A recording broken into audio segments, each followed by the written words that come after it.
Mr. Daniel Padilla and Miss Catherine Bernardo natagpuan sa isang van. Ang lahat ng yan, but before that, if you haven't subscribed yet to my YouTube channel, please don't forget to like, share, and subscribe at hit mo na rin ang notification bell for more showbiz updates. Bago tayo of course magpatuloy sa ating updates for today's video, nais ko pong pasalamatan kayo for always watching and trusting this channel. Thank you so much sa inyong laging panonood at palagi ang pagsubaybay sa mga updates po natin. Maraming salamat po. At ngayong araw, bago tayo dumako sa ating topic for today's video, ay namili tayo ng ilan sa mga komento po ninyo sa comment section, kung saan ay magre-react tayo sa ilan sa mga comments ninyo. At dito po natin talagang titignan kung ano po yung sinasabi ninyo patungkol sa mga updates, Sabi ni Miss Rema, play safe naman kasi ang mga sagot ni DJ sa mga tanong sa kanya, kaya lalo niya lang pinaiingay yung sitwasyon. Wag daw ipilit ang mga bagay-bagay. Sino ba tinutukoy niya doon? Wag ipilit yung issue kay Kayla o wag ipilit yung kay Catherine Bernardo ni Catherine. Sabi niya, lalabas at lalabas din ang totoo. Alin ba yun ang tungkol kay Kayla o yung nagkabalikan ni sila ni Kat? Ayaw niya maging hot topic. Baka nangyari ngayon, wala nang laman ang sockmate kundi sila. Ang daming mga nagbabangayan ngayon. Ang mga dilulong fans ng Kat niya like me, mananahimik yan. If alam namin na sila na talaga ni Kayla, ano pa ipaglalaban? Umami na tapos ang issue. Sabi ni Miss Baby Esther, si Catherine lang ang babaeng mahal ni DJ mula noon hanggang ngayon at sikat lang ang kanyang pakakasalan. Yan ang totoo. Tinapos lang nila ang commitments nila sa trabaho nila at magpapakasal na sila, Katniel forever. Ayan, so ito naman yung kanyang mga comments with regards to this, And another comments coming from Miss Inay Marco. Wala na kasi kami pakialam sa kanilang dalawa. Kahit pa pakasal sila, bagay na bagay sila, salamat na lang kay Kat ay nawala na sa kanya kasi hindi nang nanghihinayang kay Daniel, kay Kayla na nga siya Ayan. So ito naman yung kanyang komento patungkol dito. So ano lang tayo, binabalanse lang natin So anyway, syempre si Daniel Padilla pa rin ang pinakamalinaw na sasagot sa lahat ng yan. Let's watch this. Naku, eto na nga dahil si Daniel Padilla ay ayaw di umanong magpakulit kay Kayla Estrada issue. Dahil talagang matapos nga po na mai-announce na si Kayla at si Mr. Daniel Padilla ay nagkakamabutihan na.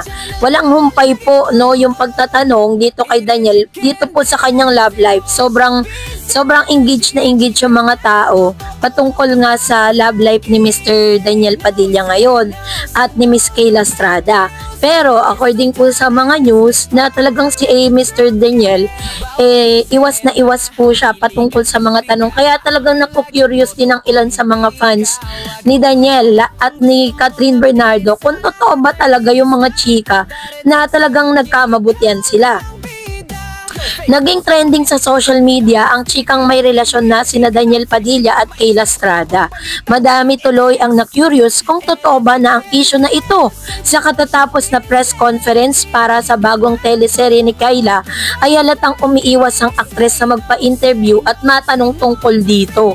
So ibig sabihin, hindi lang po si Daniel Padilla ang talagang iwas na iwas, maging si Miss Kayla Estrada po ay umiiwas din sa press na matanong siya patungkol dito kasi nga naman, di ba, parang syempre kapag alam nyo na pag na-link po siya kay Daniel, maaaring siya po ay talagang mas pinag-uusapan po kasi siya talaga ngayon Maalalang sinagot ni Daniel ang tanong sa kanya kung may jowa na siya. Tumawa lang siya at pabirong sinabing kain muna tayo. Sabi niya, wag na nating i-pressure yung sarili natin. Sabi niya, wag na nating ilagay sa ganon. I-showbiz pa yun, pero you get my point, lalabas at lalabas. Pero ayoko lang na may maghihintay na alam mo yun, wag na. Kaya na natin mangyari ang mga mangyayari. May lamang sagot ni Daniel. So kung babasahin ninyo yung mga salita ni Daniel Padilla dito, parang sinasabi niya talaga dito na wala pa sila doon sa punto na magkarelasyon sila. Maaaring nasa getting to know each other pa lang sila kasi di natin alam kung dinideny niya ba to or inaamin niya. Kasi parang ayaw niya na umamin siya na may karelasyon ng siya ngayon tapos biglang maghiwalay sila, 'di ba?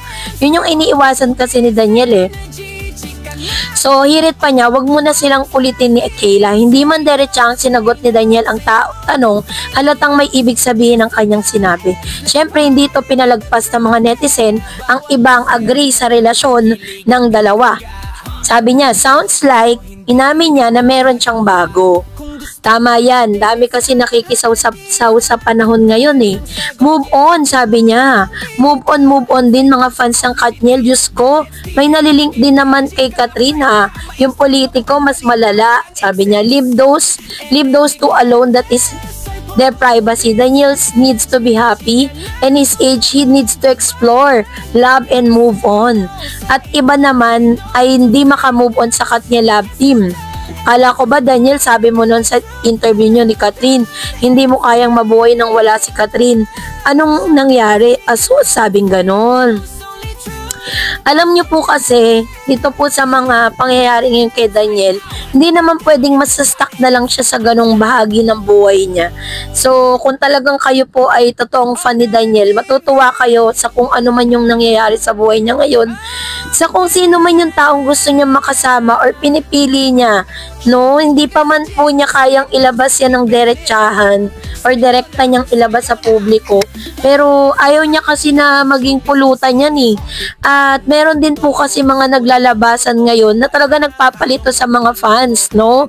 Dahil meron pong video na nasa screen ngayon na nakita po si Daniel at si Kathryn Bernardo na magkasama sa isang van na pinag-iinalaan po nila na ito na raw ang susi at ito na raw po ang ebidensya na talagang may comeback na nangyari dito po kay Kathryn at kay Daniel Padilla. Pero kung susuriin po natin, parang medyo ano pa si Daniel dito. Sabi nila yung buhok daw ni Daniel, yun daw yung buhok niya nung siya po ay nasa incognito. Kasi yung buhok po ni Daniel ngayon medyo iba na, 'di ba? Kulay purple na siya, tapos may clean na rin siya. Ibang-iba yung buhok niya nung nasa incognito siya at iba din yung buhok niya dito sa video clip na ito na kumakalat sa SOCMED. Kaya tuloy, ilang mga Katniel fans sinasabi nila na in due time, in proper time is magaganap at magkakaroon na po ng kalinawan lahat po ng mga lumalabas ngayon sa social media. So, I don't want you to become a Delulu fan or whatever kasi tayo po ay babase lang dun po sa mga katotohanan, ano. So, mahirap naman po na super asa tayo na may Katniel fa. Yung Paula, wala naman. Tapos, super asa din tayo na may Daniel at Kayla, wala din naman pala, 'di ba? So, ang pinakamabuti dyan is magmatsyag tayo. Huwag tayo masyadong mag-invest ng too much time dun sa love life ni Daniel. Kasi ang gusto niya po makita ninyo ngayon, yung kanyang talento. Kung paano niya po doon po sa Vancouver, di ba nagpunta ang ASAP doon kasama si Daniel. Kung paano niya inown, kung paano niya talagang kala mo concert niya yung yung pinuntahan niya doon. Kahit kasama niya yung mga premyadong mga singers doon, pero siya pa rin talaga yung super duper na tinitilian ng ilang mga kababayan natin abroad. So, imbis na maging tayo, no, parang imbis na mag-invest tayo ng too much time dun sa paghahanap ng katotohanan kung sino yung napili niya, why not mag-invest tayo dun sa time ng talento niya, 'di ba? Since may mga umuugong na balita na magkakaroon po siya ng iba't ibang mga concerts, tapos magkakaroon din siya ng panibago niyang ng programa sa television, or mas maganda kung magka-movie siya, 'di ba? Kung ready na talaga siyang gumawa ng movie, yun po yung dapat nating antayin. Pero si Daniel kasi parang sobrang tipid niya pagdating po sa pagbibigay ng detalye patungkol sa love life niya. So, kayo na po ang umuska. That's it for today. For more videos and updates, please don't forget to like and subscribe.